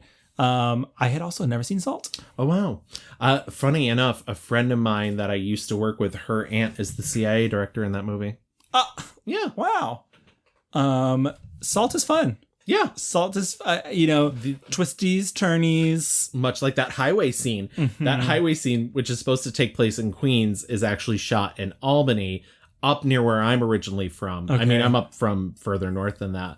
But I remember it was such a big deal when they were shooting that because they had to close down that big twisty highways don't look like that in New York City. Sorry. I don't, but it's like all elevated and she's leaping nimbly-wimbly from truck to truck. In 2010, she also stars opposite Johnny Depp in the thriller, quote-unquote thriller. Yeah. The snoozer, the tourist. The tourist. It's a movie in which she plays a woman who somehow has to be attracted to Johnny Depp. In the biggest mystery of all. The best acting she's ever done. Playing attracted to Johnny Depp. Wow. In 2007, she ends up directing a documentary called A Place and Time, and she realizes that, like, maybe making films is what I want to do with this other part of my life. So in 2011, she makes her directorial debut in The Land of Blood and Honey. It's a love story between a Serb soldier and a Bosniak prisoner set during the 1992 through 95 Bosnian War. She does it all in foreign language. It gets nominated for Best Foreign Language at the Golden Globes. And she ends up being named an honorary citizen of Sarajevo for raising awareness of the war. Wow. Once again, big drought. You know, she's doing her charity work. We'll talk about her charity in a moment. She's raising her kids. 2014, she does Maleficent for Disney, reimagining of Sleeping Beauty, where Maleficent is the good guy and she raises a child. Ugly film. 90 minutes, thank God. But I totally get why she does it, because it's a big allegory for adoption and like, you know, the family that you grow to love. I'm fine with her making shit like that if it's gonna pay for the charity stuff. 2014, she does her second film as director, Unbroken. It's about World War II hero Louis Zamperini. He was a former Olympic track star who ends up surviving a plane crash, but ends up in a Japanese prisoner of war camp where he's submitted to various inhuman acts before finally being rescued. It's a very handsome film. I mean, it's so heavy-handed, but once again, as I said, her thing is not subtlety when it comes to the passion projects. It is a little Jesus-y for my taste, which is surprising because I didn't think it would be. And there is a like faith-based sequel that was made that has nothing to do with Angelina Jolie or the people that made the first one. But you know, it's hard to beat. Like, it's such a weird thing to be like, oh, I'm this young filmmaker and the movie's fucking written by the Coen brothers and Roger Deakins is doing the cinematography. Like, it's a beautiful, beautiful film to look at. It was clearly like a swing and a miss for the Oscars. Yes. Oh yeah. And people, you know, it ended up on the National Board of Review's top or best film of the year. So like people really liked it, but it wasn't my cup of tea, I will say. Okay. 2015, Brad Pitt and her come together again for a film that she wrote and is also directing called By the Sea. She said she drew inspiration from her own mother's life. She wanted to look like the films that she grew up watching with her mom. And, it's unfortunately, people are like, oh, it's a disaster because it's Brad Pitt and Angelina Jolie. I don't know how you feel about this movie. I didn't love it, but I thought it was fine. I thought it was inoffensive. I've seen a lot worse vanity projects over the years. It's very fine. Very, yeah. I mean, I was like, I don't know who that movie's for. For Angelina Jolie? Yeah, okay, yeah. So then good for her. She did it. Do you want a drink? No, I don't want to fucking drink. I want to know what this is. Do you want to hurt me? No. Hurt me. No, I don't want to hurt Just do it. Hurt me. Get it over with. Go ahead. No, it would never hurt you. Stop, please. It's just like no fun to watch. It's so... That's true. I mean, it is slog. very maudlin, yeah. Then the next film that she directed was 2017's First They Killed My Father. It is about Cambodia's Khmer Rouge era. She really wants to talk about this specific time and place. She said that she made this movie for a Cambodian audience, and the fact that Netflix decided to produce it and get it out to the rest of the world was like good, that other people would get to see it. But like, this is a film with primarily Cambodian actors. It's all in their language. All of the words are written in their language. And so basically it's a Cambodian film directed by an American woman. Wow. And I think that's really impressive. I actually just watched it today for the first time. I think it's maybe the best of the 3 of the 4 that I've seen. But once again, not subtle. Not subtle at all. Yeah. Which once, fine. 2019 brings the sequel to Maleficent, Mistress of Evil. We didn't really talk about this when we did Michelle Pfeiffer. It is what it is. Yeah, I don't know if I really want to talk about it now. It doesn't look like anything. Those movies don't look like anything. They don't look like the light comes from anywhere. And when I was watching the first one, I was like, is this Avatar? It's just... Yeah. It's the most generic fantasy world that I've ever seen. This year, she's had 2 movies come out. Yes. The aforementioned Eternals, which is out now in theaters. We'll talk about that a little bit later. But she also had the Warner Brothers film Those Who Wish Me Dead, which is a Taylor Sheridan neo... She's a firefighter. Yeah, exactly. That's the job. I'll spray ya. Yeah. There's a lightning field in that movie. That's the thing I remember the most. I think she's fine in it. I didn't like it. Yeah. I think there's cool, quirky, like it could have almost been a TV show. Like, she's like, I've been a cop. Now I'm a firefighter. Next, she's going to be an EMT. Like, she's going to hit all the blue collar jobs. Okay. We mentioned her time. This is the time that we're going to talk about her charity work. We mentioned her time in Cambodia for Lara Croft, and really extends her out to start working with the UN. And I mean, if we listed all the charities that she's gone involved with, it would be endless. She's traveled to several war zones. She went to Darfur. She went to the Syrian-Iraqi border during the Second Gulf War. She went to Kabul during the war in Afghanistan. Her reasoning behind a lot of this is to just bring attention to these places. She knows if she goes there with the amount of attention that's on her, cameras will follow. Cameras will follow, exactly. On April 17th, 2012, after more than a decade serving as the UNHCR Goodwill Ambassador, Jolie was promoted to the rank of Special Envoy to High Commissioner Antonio Gutierrez, the first to take on such a position within the organization. In her expanded role, she was given authority to represent Gutierrez and UNHCR at the diplomatic level with a focus on major refugee crisis. So she can go in and negotiate on behalf of refugees, which is something that's like unheard of for a non-politician. Right. Essentially. But she just like knows her shit. Exactly. Huge conservationist, communal development. If you heard her talk like at any of these events, in the role as like a UN ambassador, like she is so eloquent, so passionate. She's not like bumbling along, like shuffling her notes around. She is just like, it is in her spirit. You know, it's almost like she was born to be this like kind of like Mother Earth character.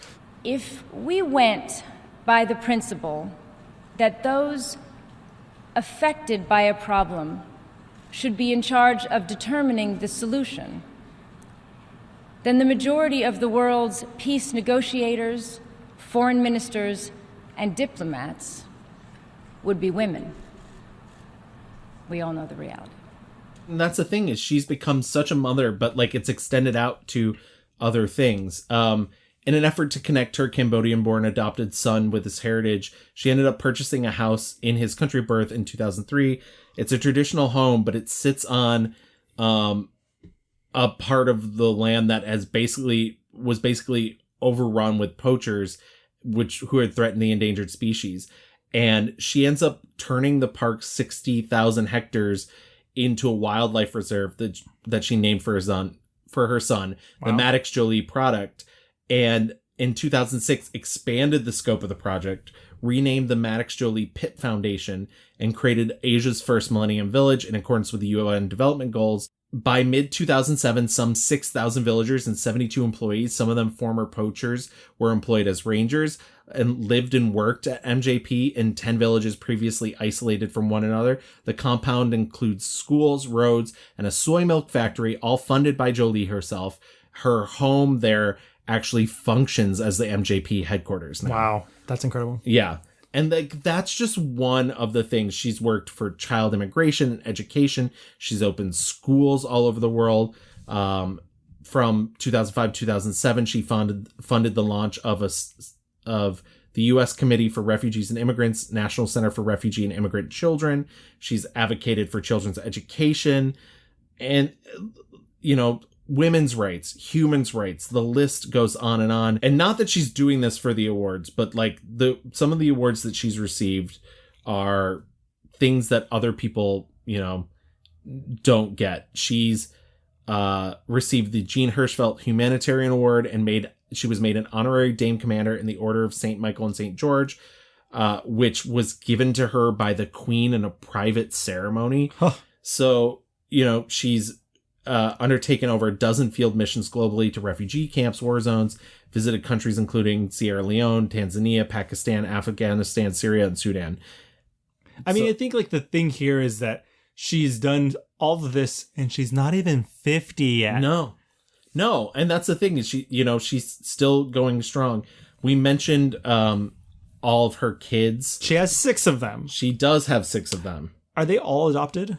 No. She has 6 children: Maddox, Pax, Zahara, Shiloh, Knox, and Vivian. 3 of them are adopted. 3 of them are biological. The last 2 are twins. So she had 3 kids with Brad Pitt? Yeah, all the biological children are with Brad Pitt. Brad Pitt has also adopted all of the children. Her adopted kids. Yeah, that she had already had adopted. Their relationship ends in 2019. But I think the full divorce has only recently gone through.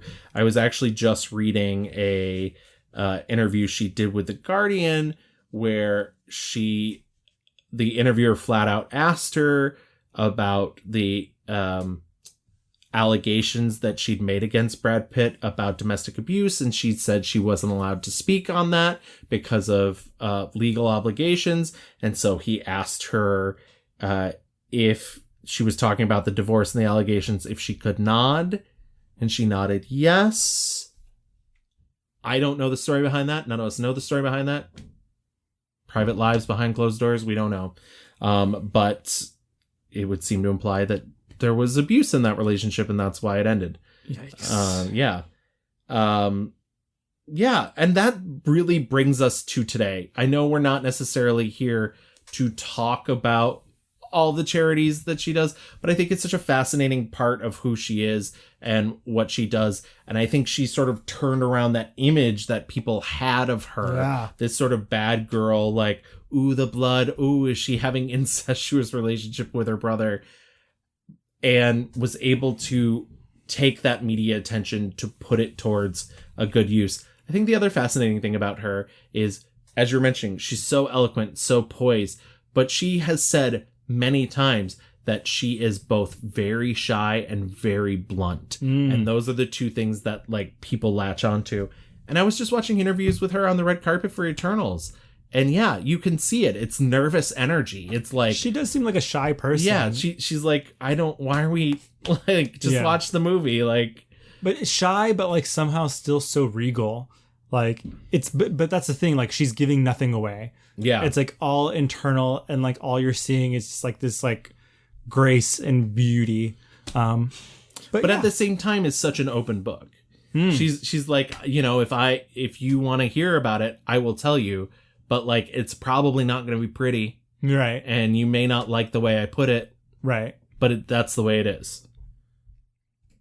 She's a no bullshit gal. Absolutely. I like it. Okay, Gavin, let's get into our picks.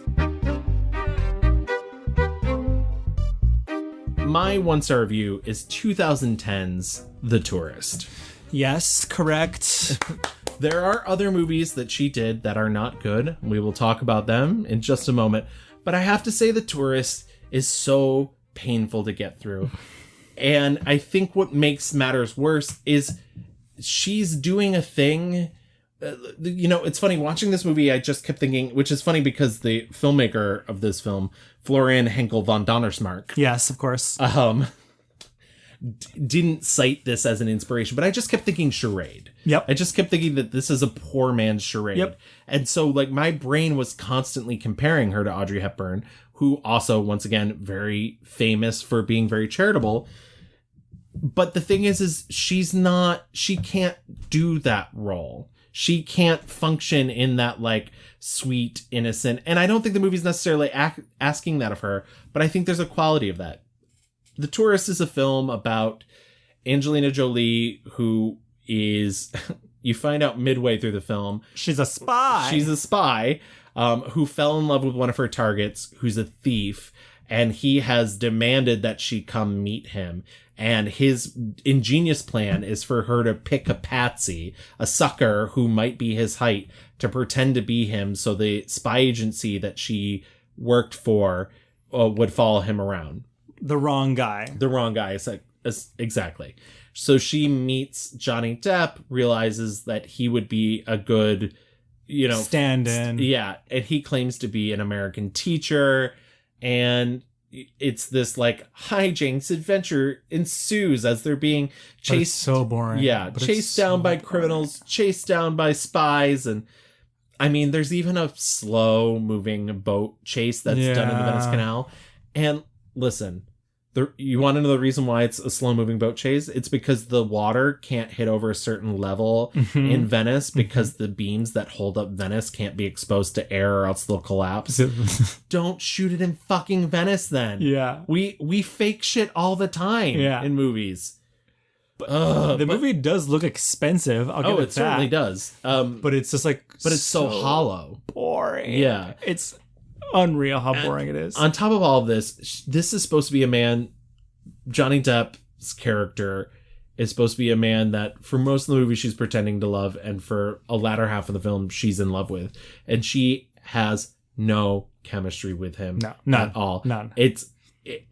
And I say this as somebody who likes a lot of early Johnny Depp films, but there's something about the way that he started acting post the Pirates that he doesn't allow space for anybody else to act anymore. He's so broad and so over the top, even in this like subdued role of this like meek American teacher, that there's just no room for her. So she's often just delivering lines like this. Like, I don't like being bossed. Both of them are very yes girl, give me nothing. Yeah. I'm Elise. I'm Frank. That's a terrible name. It's the only one I've got. Maybe we can find you another. Okay. You're British. Mm. I'm American. Mm. And the twist at the end, it's like, okay, who cares? Yeah, by the time the twist happens, as an audience member, you're like, I don't care. Yeah. And also the twist is so like, it's boring because it's predictable. It's like, oh yeah, Johnny Depp is the star of this movie. Wow, crazy. Wow, crazy. Good pick, Kevin.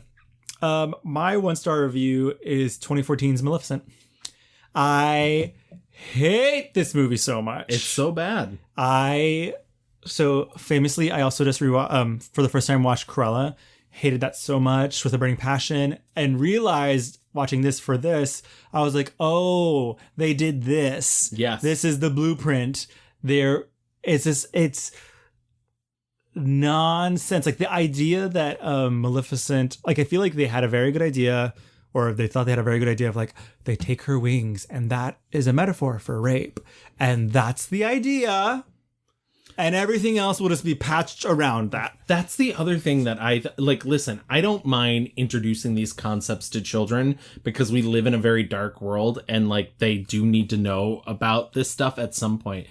But watching the first Maleficent and then watching the second one, which I did today, I was like, so the first one's about rape and the second one's about war. Like, what kid is like, wow, I need to like, It's I don't need to tell you what fucking Sleeping Beauty is about, or honestly what Maleficent's about, because it's really just like, what if she's a fairy? And it's like, okay, maybe she's a fairy. And she flies and protects this forest full of fairy fucking things, and a man betrays her, takes her wings, and now he's king. There is no motivation behind this, but behind anything really, because they have to tell us then that like she gets so mad for something, for being raped, that she's going to put a curse on the child via pricking the finger. It's so convoluted. It is not just like cunty gal coming in and being like, I'm evil, fuck this little bitch in this specific way. I believe that, but this woman has been wronged. What a glittering assemblage, King Stefan. Royalty, nobility, the gentry, and how quaint. Even the rebel. I must say, I really felt quite distressed at not receiving an invitation. You're not welcome here.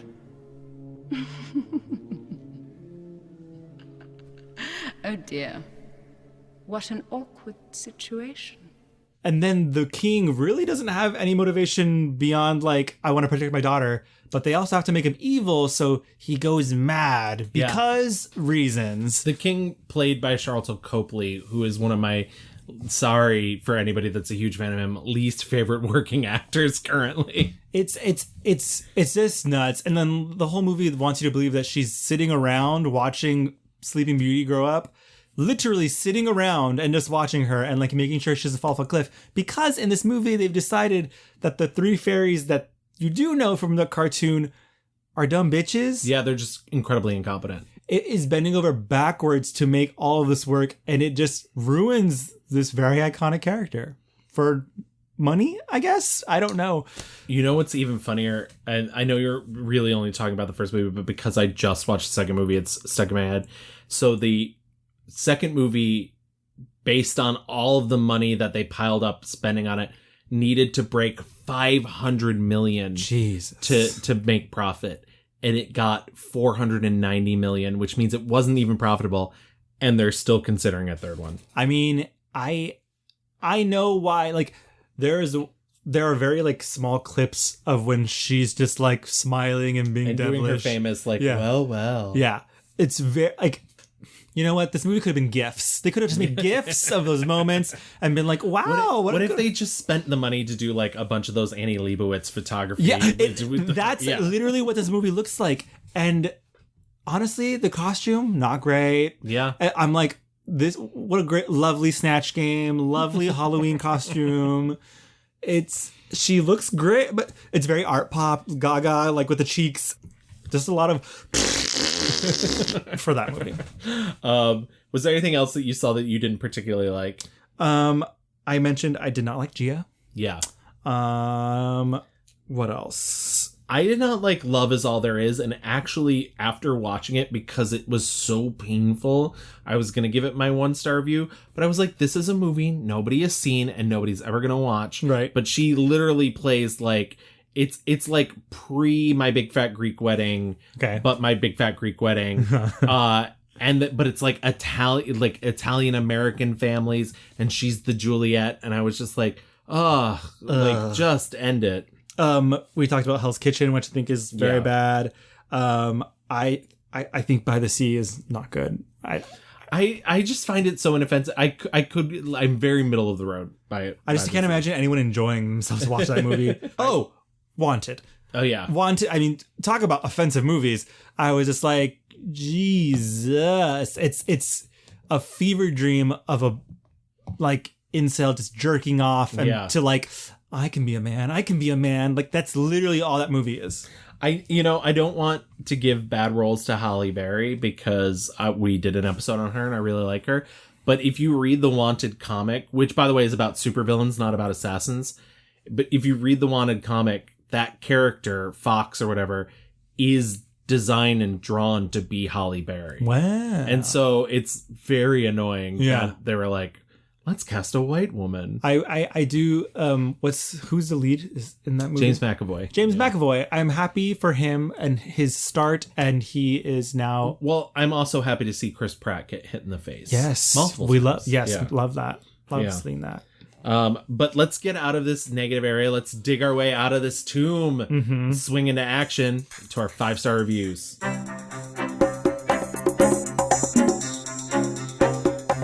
I feel kind of foolish saying this because I think this is maybe the consensus for most people, but Girl Interrupted. 1999's Girl Interrupted, it's the film, it's the role that like really cements her as a star.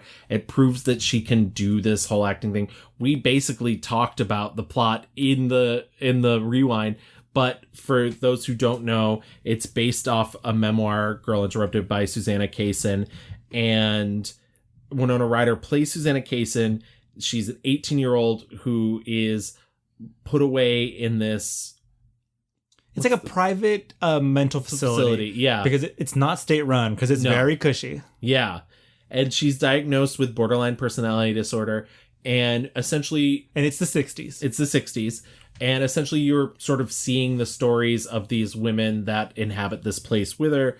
You have Clea Duvall, the late great Brittany Murphy, who's amazing in this movie. Yes. Elizabeth Moss, Angela Bettis, and just the women that inhabit this, you know, not to quote Rose McGowan because of the person that she's become, but as Rose McGowan said at the time when she auditioned for the movie, it's the only movie that women can audition for right now where they don't have to show their tits. Yeah. Yeah. And that's what it really feels like. You know, at this facility, each of them is in there for their own reasons. Angelina Jolie, who's a diagnosed sociopath, which means she doesn't care about anybody. She just cares about the thrill that she's sort of going to get out of life or whatever's going to come next. Chaos. Exactly. Her character, Lisa Rowe, has been in and out of this facility the whole time. She bullies everybody, but with that commands some sort of respect. The only person that doesn't seem to be bothered by her is Whoopi Goldberg's character because she's had to deal with her for so long. Yep. And yeah, she kind of is the villain in this movie, but once again, it's not really a movie about good guys or villains. Yeah, she's the villain in that, you know, Susanna really looks up to her kind of and like feels some sort of kinship because Susanna's dealing with her mental illness and I think is impressed by how gung-ho and how in charge Lisa is. But in the end is you have to make the choice. I mean, a lot of the movie and what Winona Ryder's character has to deal with is like, I can either like wallow in this, I can, you know, really just like sink under the weight of my mental health, or I can, you know, try and get better, and live essentially. Like really, it's all about like, do you want to live? And I think, you know, part of that attraction is Angelina Jolie's character feels very free and very living by her own code and doing her own thing by her own rules. But I think, as you just said, there is that dark inverse to her. She's the reflection of like, but this could be my life, where I spend the rest of my life escaping this place only to be dragged back by the cops every 6 months. It's the romance of darkness, you know, and Whoopi Goldberg has to say, do not let this place be an anchor for you. Do not, like, I mean, and it's truly, I mean, there are certainly folks out there who will romanticize the darkness, romanticize, you know, the gore, blood, whatever, like mental, like you should not romanticize mental illness. Yeah. America, world. And I think it's very, Susanna kind of really does see the romance of like, oh, she gets to do whatever she wants and she's a badass bitch. But it's just like, in the end, kind of making that decision to be like, no, that's not what I want. There's more. I want to be a writer. I will. So yeah, I love that movie. I love it too. And like, obviously Angelina Jolie gets like a lot of the starry, showy moments. I mean, the famous, like, I'll jab this into my aorta. Lisa, I have to do my checks. Yeah, and what? Taking 5 minutes from me would be a dereliction of duty? Huh? What if I had a punctured artery? What would you do? You just keep going about your rounds, ignore my wounds? Lisa, stop it. Stop what? You fucking peek. Look at this. Go ahead. Go ahead. That's enough. Take one fucking step and I'll jam this in my aorta. Go ahead. Go ahead. Stop it. Lisa, your aorta is in your chest. Good to know. Which is funny and whatnot, but I like that everything she does has a darker twinge, you know, and it's funny because what she's doing in that scene really is distracting the nurse so she can have sex. Yeah, so Susanna can have sex with Jared Leto. I know. With a mustache. Yeah.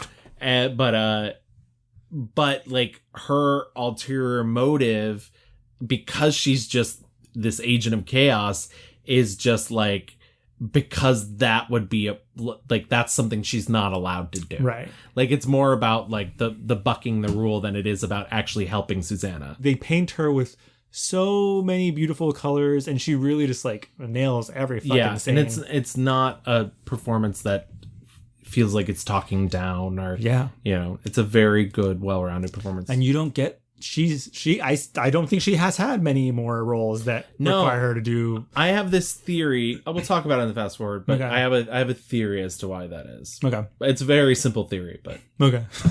What is your 5-star review? So knowing that Girl Interrupted is that girl, I really, my pick is 2005's Mr. and Mrs. Smith. Just because I think it encapsulates a lot of, what she did so well in her career. Like, to me, it is the high point of her action career, but also was able to do some rom-com, also giving you full sexual chemistry with Brad Pitt. I mean, there's the wonderful, wonderful scene where they have just found out that they are both assassins, spies, whatever the fuck. And they get home and she's like gonna carve this turkey or whatever. And he's just like looking at this fucking knife and like, let me, babe. And like, and the music starts playing and they're just like scoping each other out. It's just so juicy. The like almost every scene, whether they're fighting each other, fighting someone else. What I love about this is the metaphor is that, you know, the joke is like, you never know who you're actually marrying. Right. And the lies we tell our partners. And the funny thing is that they are more alike than they know. Like, they are both badass spies. They just don't know it. And the movie is framed or bookended by this like therapy session. Yeah. How at the beginning, you know, they're not having sex. They're not talking to each other because they're lying to each other. They're lying about who they truly are. And at the end, they, you know, now know who each other is. And they're just like so giddy, like little children just being like, ask me about how much sex we're having now. And that's the ending of the movie. Right. Before that, it's kind of sloppy doppy, but I think she is very good. I think her and Brad Pitt are having so much fun. So how's work? Actually, we had a little trouble with a commission. Is that right? Yeah. Double booking with another firm. Huh. Green beans? No, thank you. You'll have some. the best part of this movie is them just like tearing the fucking house down. Yeah. Like them going after each other and then fucking in all of it. And like the neighbors come over and they're like, what? It's all fine in here. I think this movie is just like really, really fun. And it uses a lot of her powers that she does have and deploys them really, really well. It's a good pick. It's still genuinely not my favorite, but I think she's very good in it. I think he's very good in it. Yeah. Was there anything else that you saw that you particularly liked? I will always go to bat for Hackers, but that's like a childhood thing. And I think she's very good in Changeling. Yeah, no, she is good in Changeling. It's just not fun to watch. I feel very similarly about Changeling that you feel for By the Sea. We gotta talk Salt. Yeah, Salt, and I do think she's good in Salt. And I think if Salt had been more of a hit, we probably would have gotten a sequel at some point. Yeah, and the end of that movie is like begging for Assault 2, Electric Boogaloo. Like it's that's a thriller, honey. Come back to me, tourist. If she plans on doing another Kung Fu Panda sequel, I'd be fine with that. You would not be mad. I would not be mad. Your Kung Fu Pandas. I think I liked watching A Mighty Heart. Controversy aside. Yeah. No, she's good in it, and that scream when she finds out, like, and that scene is gratuitous, I will say, but real. Yeah. Oh yeah. I really enjoyed that. I think I liked more than you did. I would say The Bone Collector. Oh, The Bone Collector's fine. And Taking Lives. Oh, really? I think they're both on the same level. Taking of Lives would be in my 1-star category. Okay, the reviews are mixed. They're very mixed. But let everybody know that we both loved Alexander. So it's really bisexual icon Alexander. She's very good in her like very brief role in Sky Captain and the World of Tomorrow. Okay. Yeah. Okay. I'm gonna say that. But before we get into our fast forward, why don't we do our mixed review? So my 1-star review was 2010's The Tourist. My 1-star review was 2014's Maleficent. And my 5-star review was 1999's Girl Interrupted. And my 5-star review is 2005's Mr. and Mrs. Smith. All right. Let's knock this house down. Oh my God. Brad Pitt just wearing his little boxers. Yeah. I'm just like thighs. Oh.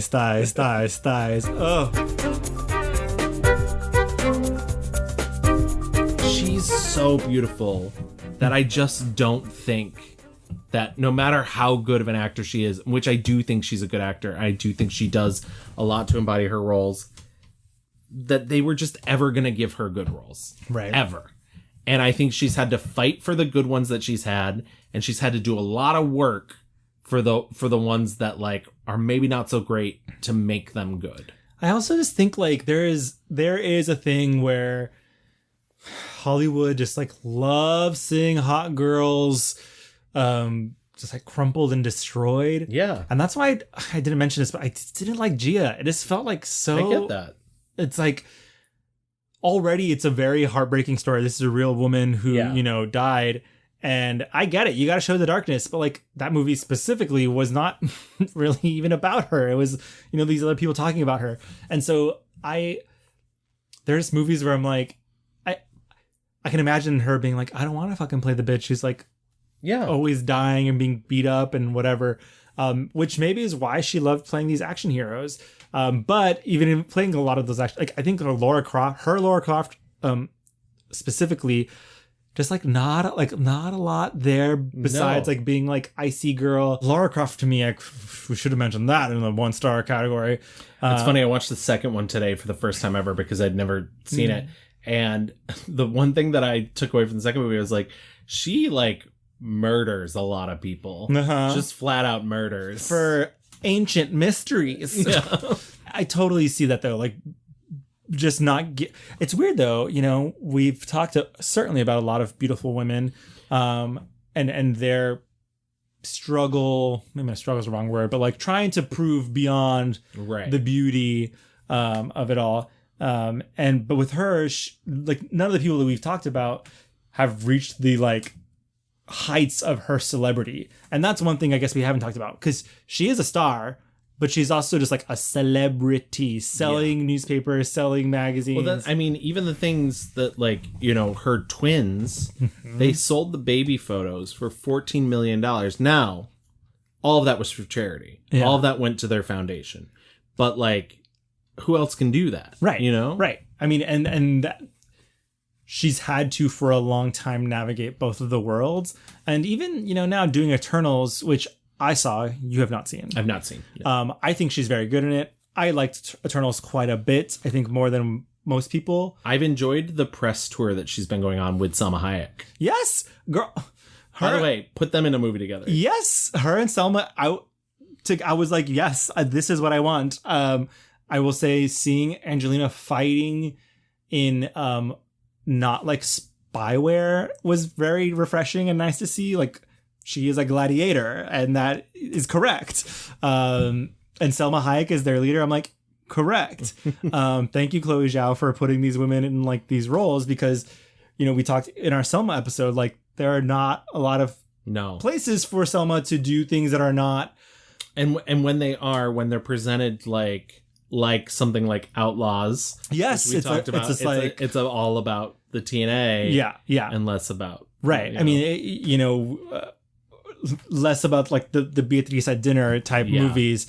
And so even though this was a superhero movie, I thought there was a lot of emotion. Even Angelina's character, who is this kind of like ethereal goddess warrior queen, she has mental health things going on. And so there's layers there. I'm so happy to like learn that she's not yet 50. So because it means we have so much more of Angelina. So much more. I mean, it's genuinely nuts. And it's not, neither of us are saying that we think she looks old, but I will say, in terms of acting, there's a regalness to her that I think also feels like age, feels like she's aged into, yes. But also she's just been famous for so much of both of our lives. Yeah. That it feels like she's been famous forever. Well, it feels like she's just way more assured in who she is. Like, when you think about all of her, like, kind of gothy days, like, that's a young woman who's, like, figuring her shit out, like, figuring out fame, figuring out all that stuff, dealing with her family, dealing with, wanting a family. And now you see her daughter wearing her, like, Oscar dress on the red carpet. And that's just, like, that's a fucking move where it's like, I'm a mother. And these are my kids, and her kids are like also becoming young adults as well. Everything that she does, from like the announcement about her double mastectomy to like the red carpets to interviews she does, it feels like she's so in control now. Yeah. It feels less wild. It feels less, I don't know. She has matured into such a the role that I think Hollywood thrust upon her. Yeah. And she said, okay, fine. And really has owned it. Earlier when I was talking about, like, there is like the top of the mountain for like old Hollywood, modern. Like, I feel like it's her. It really is just her. I would love, over the next couple of years, if she doesn't want to act, that's fine. Yeah. I would love if she does like a movie every 2-3 years, just to like pay for her charities and her foundations, because I mean, some of them are clearly a big cash drain. And so like it's funny because it's not one of those things where she seems to be gathering wealth just to have it. Like, she's not Smog the Dragon. Right. She's actually paying for things that matter and things that are important to her. But also I would love to see her continue to direct, because I do think she has a good eye for it. I think her films look beautiful. And I know a lot of that has to do with the talent she's working with, but she's good at picking that talent as well too. And so, like I said, First They Killed My Father, half of that cast was children, and they were so good. And admittedly, like, I don't speak Cambodian, so maybe they're not. Maybe they were terrible. But like, it's cool to see her be able to work so well with people and have such a grasp on being in that role. And maybe her films are a little heavy-handed, but she's doing important work. Yeah. Which is, it's hard to say that about everyone. But like, if she wants to retire, I do think she should maybe retire if she no longer needs the supplemental income. Well, no spoilers, but it looks pretty convincing that she makes it out of Eternals. Ooh. So I foresee a lot more in the Marvel Cinematic Universe for her. Well, the funny thing is, people keep talking about this is the first critic, negative critic reaction. That's fuck off. But the Marvel movies are critic proof, and we know this. And as much as I'm a little marveled out, fine, this shit's critic proof. I'm sorry, but also, it just is. A part of me is it's Chloe Zhao. She doesn't give a fuck. Right. She first of all, Marvel doesn't give a fuck. Chloe Zhao doesn't give a fuck. Right. If you think Angelina Jolie gives a fuck, I'm so sorry, sweetie. No. I kind of love this realm that she's in though right now. I think she will be doing some Marvel movies for a while that will help fund her own shit for a while, and good on her. Absolutely. So I think she's had a brilliant career so far, and it's only going to keep happening and keep continuing, and she's only going to keep it. I think she's also just going to keep expanding her charitable reach. She's going to keep a finger in every pie that she can in terms of helping people and exposing other, we get as human beings, we get very ethnocentric. We get this is what's happening to me right now in this place.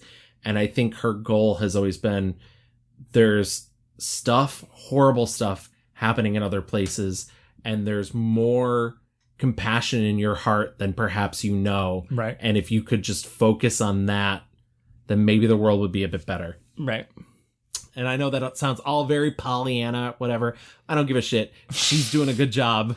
Gavin, you're such a fucking Pollyanna. I've always said that. But I think that brings us to the conclusion of Angelina Jolie. I'm glad we were able to do that without getting too into the deep dark, too into the gossip. Yeah. And we all know it. You've heard it before. We don't. But if you do want to write into us for any reason at all, you can find us on Twitter at The Mixed Reviews. We're also on Facebook. Just type in The Mixed Reviews. You can email us at reviewsmixed@gmail.com. We're also on Instagram. Just type in _mixed_reviews. And if you want to listen to our back catalog of episodes as you've been listening to this episode, you can find us on a plethora of podcast apps. We're on Apple, Spotify, Stitcher, Google, Audible. And if you do listen to us on Audible or Apple Podcasts, stop by, leave us a 5-star rating and review, and we will read it on the show like we did at the beginning of this episode. Kevin, I forgot. What was that? A podcast place put our faces on a thing. Podchaser. Podchaser. They labeled us as one of the 60 podcasts you should get to know in November. So, hello, it's November. Get to know us, friends. It's funny, they put us right underneath Nicole Byers' Why Won't You Date Me? And I was like... I could not believe... We've gone through some, visual changes in our 100 plus episodes, but our current graphics were right up there, and I was like, oh, I felt so proud. Yeah, you should. It's great. Well, for us. No, I know, but still, that's your design, so it's so cool to see that there. Yeah, it was very cool. So thank you to the Podchaser people for picking us out. Absolutely. And I hope you guys listen on all your favorite places, and share with your friends. Absolutely. The leaves are falling outside. Yes. Go out, but wear a mask. Still be safe if you need to be. Get your booster if you need it. Wear your Mixed Reviews tote that you can buy on Redbubble. Absolutely. And we will see you in 2 weeks with another subject. Bye. Bye-bye. Listen to the music in the traffic in the city. Linger on the sidewalks where the neon lights are pretty. How can you lose? The lights are much brighter there. You can forget all your troubles, forget all your cares, and go downtown. Things will be great when you're downtown. McWillie is gonna wake up. Susanna, give me the guitar. You're gonna get me fired. Lisa. Absolutely. So why don't we sket? Why don't we sket? Let's sket. Calm down, Kim Cattrall. I will not.